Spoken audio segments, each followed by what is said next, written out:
My name is Dr. Eliza Whalen. I am the Medical Director for the Office of Public Health at the New York State Department of Health. I studied medicine in the University of Galway, and from there went back to the States and did a residency in internal medicine. And I provided primary care services for a number of years before transitioning into public health and preventive medicine, and have been doing that for the past 20 years. I'm originally born in Galway, but I was raised in Albany, New York. My training here in Galway was really hands-on training. You had to get to know how to examine a patient. You had to get to know how to talk to a patient. And there was a tremendous sense of community here. And that was felt whether you were on ward rounds or whether you were socializing with people afterwards. When I got back to the States and walked into the hospital, I felt a little bit nervous. You don't know what it's going to be like. I found I was much better trained than my counterparts. I had done more procedures. I had really provided more hands-on care. And I think that that's something that I was very grateful to have that training. I always felt it was a very strong clinical experience that I had here that I was able to bring back with me. My father studied medicine at University of Galway as well. And I was actually born here while he was studying medicine here. It was at his suggestion that I came back, and it was a great decision and one I'd be happy for the rest of my life that I made. I work in public health, which is focused on population health. It's focused on disease prevention and health promotion.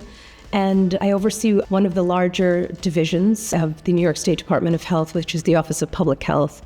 It comprises many areas of public health, from communicable disease, chronic disease, as well as environmental health and other areas in public health. I developed early on in my career an interest in population health, which is really looking at how you manage the health of a large group of individuals and how those factors within a society can influence health, and policy and behaviors that influence health. And those things fueled my interest in further studies in public health and the job that I'm doing now. It really is important within a society to look at ways that we influence health of populations. There are many, many different ways that this can be done, through government policy, through education, through educating physicians that are in practice, and to educating people how to improve their own health journeys in their lives. During COVID, I was a health commissioner of Albany County in New York State. There was a lot of work to be done, and public health really was the focus of not only disease containment, it was managing the vaccinations once they came out as well. So we held many mass vaccination clinics. I had to do press conferences on a daily basis, so really it was informing the public. It was a rapidly changing situation. I have wonderful memories of being a student here. I really think they were some of the happiest times of my life. I made lifelong friendships here. I met my husband here. What I recall was a real work hard, play hard mentality. People really worked hard. Studying was very serious, but we also had a lot of fun. There were fond times in my memory.